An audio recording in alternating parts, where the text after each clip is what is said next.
አፋብን ወይም አማራ ፋኖ ብሔራዊ ንቅናቄ ዋሪውም የመረጠን ህዝብ በሰላም እጦት ምክንያት እየሞተ እየተፈናቀለ እየታገተ ገንዘብ እየተጠየቀ ይገኛል። ስራ አስፈጻሚው እሰሩ ሲል የሚያስር ፍቱ ሲል የሚፈታ የፍትህ ስርዓት ይዘን ስለ ህግ የበላይነት መናገር ይከብደናል። ይህንን የሰላም እጦት ለመቅረፍ በተደጋጋሚ ጊዜ የታጠቁ ኃይሎች መካከል እውነተኛ ድርድር እንዲደረግ፣ የፖለቲካና የህሊና እስረኞች እንዲፈቱ፣ የንጹሃን ጥቃት እንዲቆም ላለፉት 3 ዓመታት ወትውተናል።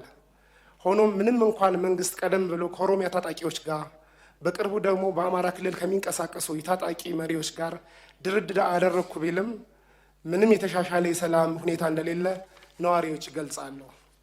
አፋብን ወይም አማራ ፋኖ ብሔራዊ ንቅናቄ የሚል መጠሪያ ያለው 15 አመራሮችን የያዘ ድርጅት አማራ ክልል ያሉ ታጣቂዎች መስርተናል እያሉ ባሉበት ወቅት መንግስት ደግሞ እነዚህ ኃይሎች ከድርድር አግደናቸዋል ከሚሏቸው ኃይሎች ጋር ድርድር ላይ መሆኑ ለሰላሙ ምን ያክል ይጠቅማል?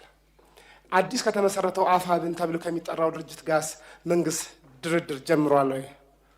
እውነተኛ ሰላም እንዲመጣ ከተፈለገ መንግስት አፈንግጠው ከሚወጡ ታጣቂዎች ጋር ከመደራደር ለምንድን ነው ብዙ ጦር ሰራዊት ካላቸውና በአግባቡ ከተደራጁ ታጣቂዎች ጋር እውነተኛ ድርድር አድርገው ለሀገራችን ሰላም የማያጎናጽፈው? መንግስቶ ይህ ሰላምን ሳያረጋግጥ በተደጋጋሚ የሚነሳውን በርካታ የልማት ጥያቄ፣ የወደብ ጥያቄ፣ ስኬታማ ምርጫና ሀገራዊ ምክክርስ እንዴት ሊያሳካ ይችላል? አመሰግናለሁ። ከፍተኛ ፈተናዎች የተደቀነበት እንደሆነ ያብራራሉ። እንደ ማሳያም በሀገሪቱ ያለው በጣም ከፍተኛ የዋጋ ንረት፣ በጣም ከፍተኛ የውጭ ዕዳ፣ ስር የሰደደ የውጭ ምንዛሬ እጥረት፣ በጣም ከፍተኛ የወጣቶች ስራ አጥነትና በእጅጉ ዝናብ ላይ ጥገኛ የሆነ ግብርና ይጠቀሳሉ። ከነዚህ የኢኮኖሚ ፈተናዎች የወጣት ስራ አጥነት ችግር ገዝፎ ይታያል። እንደሚታየው ከ30 ዓመት በታች ከሆኑትና የሀገራችንን ህዝብ 70% ከሚሸፍኑት ወጣቶች ውስጥ 27% የሚሆኑት ስራ አጦች እንደሆኑ ጥናቶች ያመለክታሉ። ይህንን የወጣቶች ስራ አጥነት ቁጥር ለመቀነስ የተለያዩ የመፍትሄ ሀሳቦች ይሰነዘራሉ። ከነዚህ ውስጥም የመጀመሪያው በአንድ ወቅት ተነቃቅቶ የነበረው በአሁኑ ሰዓት በእጅጉ የተዳከመው ለወጣቶች ጥቃቅንና አነስተኛ ብድር ያለ ማስያዣ ወይም ኖን ኮላተራይዝድ ማይክሮ ሎን ነው። ሁለተኛ በርካታ የሰው ኃይል ሊያሰማሩ የሚችሉ ትላልቅ የመንግስት ፋብሪካዎች ናቸው። ይህም አዳዲስ የመንግስት ፋብሪካዎች የሉም፣ ያሉትም የመዳከምና ስራ የማቆም ነገር ይታያል። ሌላው የመሰረተ ልማት ግንባታዎች ማለትም መንገዶች ነው። አዳዲስ መንገዶች እንደሌሉ ይታወቃል። የነበሩት መንገዶችን በርካቶቹ ተቋርጠዋል። የባቡር መስመሮች ምንም አዲስ የባቡር መስመር ዝርጋታ የለም። የቤቶች ግንባታዎች ከፍተኛ ገቢ ላላቸው ብቻ ያተኮረ የቤቶች ግንባታዎች አብዛኛውን የመንግስት ሰራተኛና አነስተኛ የኑሮ ደረጃ የማይወክል የቤት ግንባታ ነው ያለው። የመስኖ ግድቦች ከዚህ በፊት የተጀመሩ የመስኖ ግድቦች በርካታዎቹ ተቋርጠዋል። በተለያየ የቴክኒክ ችግር ምክንያት ምንም አዳዲስ የመስኖ ግድቦችን ደግሞ አናይም። የኤሌክትሪክና የቴሌኮሙኒኬሽን ማስፋፊያዎችን ችግር አለባቸው። እነዚህ ችግሮች የወጣት ስራ አጥ ቁጥርን ለመቀነስ እንቅፋት እንደሆነ ይገለጻል። ይህንን ግዙፍ የወጣቶች ስራ አጥነት ችግር ለመፍታት ለመሆኑ መንግስት ምን እየሰራ ነው? ከላይ ለጠቀስኩት የኢኮኖሚ ችግር አባባሽ ምክንያቶች ውስጥ በዋነኝነት የሚጠቀሰው በሀገሪቱ ውስጥ ያለው የሰላም እጦት ነው።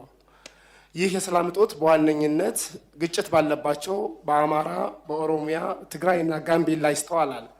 ነገር ግን ግጭት በሌለባቸውም የዲሞክራሲ መብታቸውን ለማስጠበቅ በሚሞክሩ የመዋቅርና የማንነት ይከበርልን ጥያቄ ባነሱ ግለሰቦችም ከፍተኛ የሰብአዊ መብት ጥሰት እንዳለ ለምሳሌ በደቡብ ክልል አባላት ይጠቅሳሉ በተደጋጋሚ ጊዜ።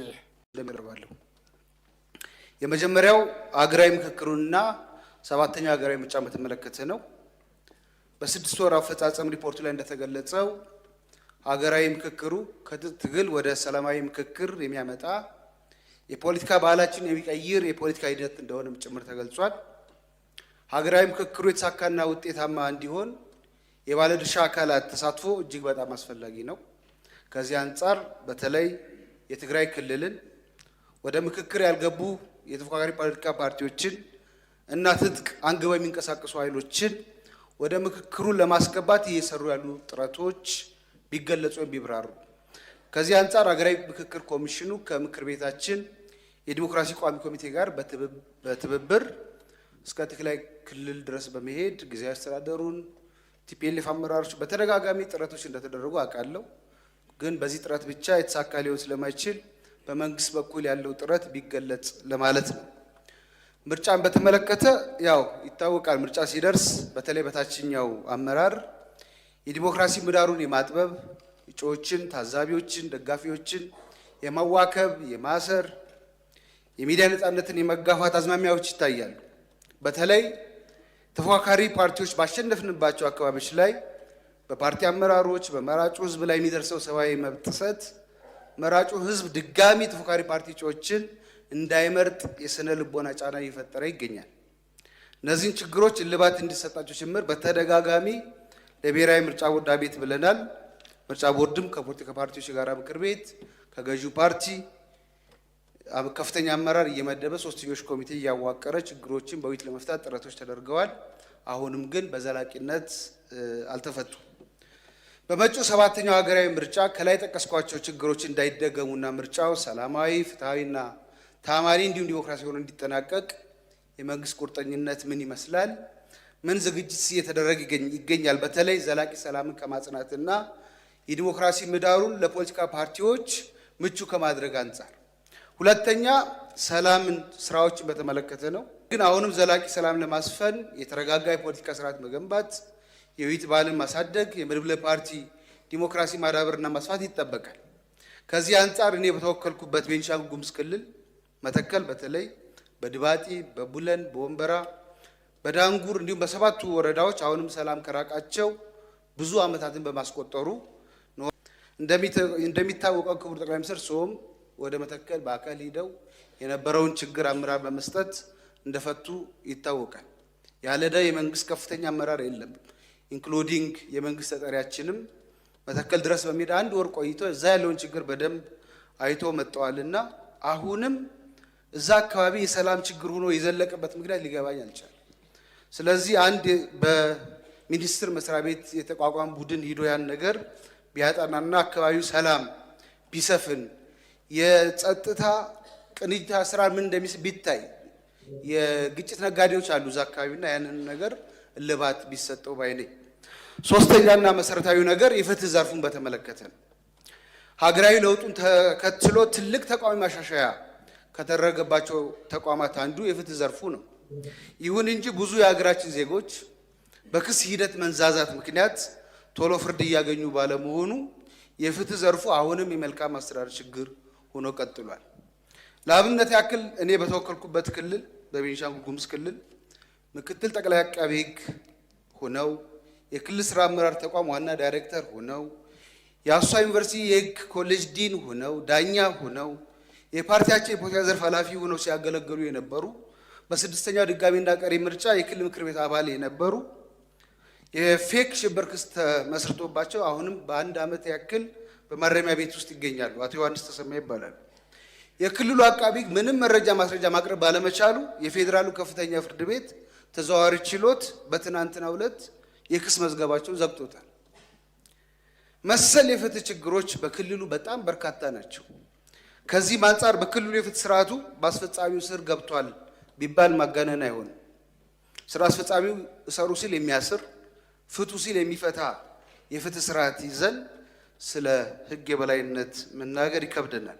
ሌሎችም በተመሳሳይ እንዲህ አይነት ጉዳይ ያለባቸው በጠቅላይ ፍርድ ቤት ነፃ የተለቀቁ ግን አየር ላይ አዲስ ወንጀል ኩክ ተደርጎ እየተከሰሱ ከማረሚያ ቤት ይወጣሉ ተብሎ ሲጠበቅ መልሶ እስር ቤት የሚማቅቁ ብዙ ዜጎች አሉና ክቡር ጠቅላይ ሚኒስትር የህግ የበላይነትን ማስፈን የመልካም አስተዳደር ችግሮችንም ለመፍታት የመድብለ ፓርቲ ዲሞክራሲንም ለማሳደግ መጪው ምርጫም ነፃና ፍትሃዊ ለማድረግ እጅግ በጣም መሰረታዊ ጉዳይ ስለሆነ ይህንን ችግር ለመፍታት በመንግስት በኩል እየሰሩ ያሉ ስራዎች ካሉ ቢብራሩ። በስተመጨረሻም የመሰረተ ልማትን በተመለከተ ነው። ያው እንደሚታወቀው መሰረተ ልማት አስፈላጊ ነው። በተደጋጋሚ እዚህ ምክር ቤትም አንስተናል። ቤንሻንጉል ጉሙዝ የመንገድ የመብራትና የንጹህ መጠጥ ውሃ ችግሮች አሉ። ሌሎችም በተመሳሳይ እንዲህ አይነት ጉዳይ ያለባቸው በጠቅላይ ፍርድ ቤት ነፃ የተለቀቁ ግን አየር ላይ አዲስ ወንጀል ኩክ ተደርጎ እየተከሰሱ ከማረሚያ ቤት ይወጣሉ ተብሎ ሲጠበቅ መልሶ እስር ቤት የሚማቅቁ ብዙ ዜጎች አሉና ክቡር ጠቅላይ ሚኒስትር የህግ የበላይነትን ማስፈን የመልካም አስተዳደር ችግሮችንም ለመፍታት የመድብለ ፓርቲ ዲሞክራሲንም ለማሳደግ መጪው ምርጫም ነፃና ፍትሃዊ ለማድረግ እጅግ በጣም መሰረታዊ ጉዳይ ስለሆነ ይህንን ችግር ለመፍታት በመንግስት በኩል እየሰሩ ያሉ ስራዎች ካሉ ቢብራሩ። በስተመጨረሻም የመሰረተ ልማትን በተመለከተ ነው። ያው እንደሚታወቀው መሰረተ ልማት አስፈላጊ ነው። በተደጋጋሚ እዚህ ምክር ቤትም አንስተናል። ቤንሻንጉል ጉሙዝ የመንገድ የመብራትና የንጹህ መጠጥ ውሃ ችግሮች አሉ። ጤና ይስጥልን። ይህ ከኢትዮጵያ እስከ ዓለም ጥግ በሕይወቱ ወሳኝ የሆኑ መረጃዎችን በየፈርጁ ቀላልና ግልጽ በሆነ አቀራረብ የሚያገኙበት ቪኦኢ ኢትዮጵያ ነው። ከሀገር ውስጥ ጉዳዮች እስከ ምስራቅ አፍሪካ ቀጠናዊና ዓለም አቀፋዊ ጂኦፖለቲካዊ ጉዳዮችን ለእናንተ ለውድ ቤተሰቦቻችን ከዜና ባሻገር በየአውዱ በተመጠኑ ደቂቃዎች እናቀርብላችኋለን። በቀጥታም ይሁን በተዘዋዋሪ በሕይወቱ ወሳኝ የሆኑ ውስብስብ ጉዳዮችን በቀላልና ማራኪ አቀራረብ ማግኘት ከፈለጉም ቻናላችንን ሰብስክራይብ፣ ላይክ እና ሸር በማድረግ ቤተሰብ ይሁኑ። ቪኦኢ ኢትዮጵያ የኢትዮጵያውያን ድምፅ።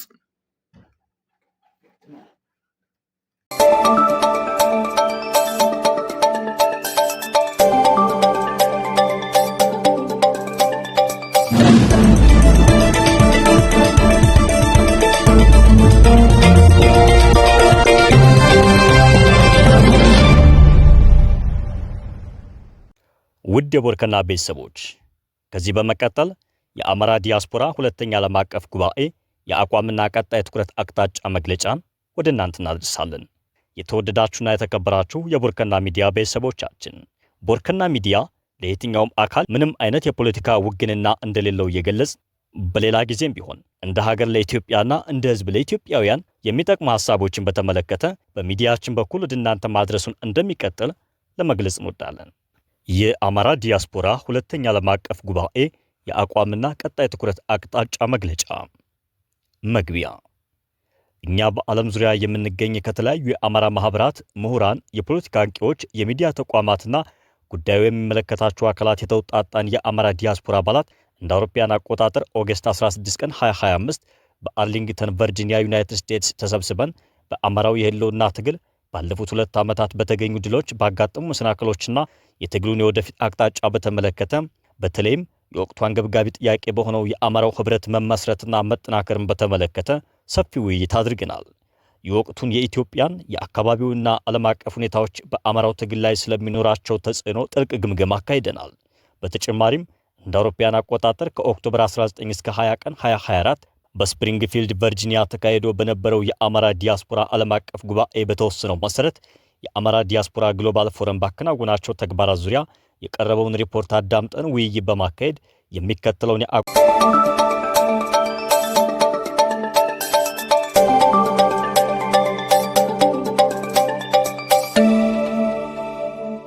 ጤና ይስጥልን። ይህ ከኢትዮጵያ እስከ ዓለም ጥግ በሕይወቱ ወሳኝ የሆኑ መረጃዎችን በየፈርጁ ቀላልና ግልጽ በሆነ አቀራረብ የሚያገኙበት ቪኦኢ ኢትዮጵያ ነው። ከሀገር ውስጥ ጉዳዮች እስከ ምስራቅ አፍሪካ ቀጠናዊና ዓለም አቀፋዊ ጂኦፖለቲካዊ ጉዳዮችን ለእናንተ ለውድ ቤተሰቦቻችን ከዜና ባሻገር በየአውዱ በተመጠኑ ደቂቃዎች እናቀርብላችኋለን። በቀጥታም ይሁን በተዘዋዋሪ በሕይወቱ ወሳኝ የሆኑ ውስብስብ ጉዳዮችን በቀላልና ማራኪ አቀራረብ ማግኘት ከፈለጉም ቻናላችንን ሰብስክራይብ፣ ላይክ እና ሸር በማድረግ ቤተሰብ ይሁኑ። ቪኦኢ ኢትዮጵያ የኢትዮጵያውያን ድምፅ። ጤና ይስጥልን። ይህ ከኢትዮጵያ እስከ ዓለም ጥግ በሕይወቱ ወሳኝ የሆኑ መረጃዎችን በየፈርጁ ቀላልና ግልጽ በሆነ አቀራረብ የሚያገኙበት ቪኦኢ ኢትዮጵያ ነው። ከሀገር ውስጥ ጉዳዮች እስከ ምስራቅ አፍሪካ ቀጠናዊና ዓለም አቀፋዊ ጂኦፖለቲካዊ ጉዳዮችን ለእናንተ ለውድ ቤተሰቦቻችን ከዜና ባሻገር በየአውዱ በተመጠኑ ደቂቃዎች እናቀርብላችኋለን። በቀጥታም ይሁን በተዘዋዋሪ በሕይወቱ ወሳኝ የሆኑ ውስብስብ ጉዳዮችን በቀላልና ማራኪ አቀራረብ ማግኘት ከፈለጉም ቻናላችንን ሰብስክራይብ፣ ላይክ እና ሸር በማድረግ ቤተሰብ ይሁኑ። ቪኦኤ ኢትዮጵያ፣ የኢትዮጵያውያን ድምፅ።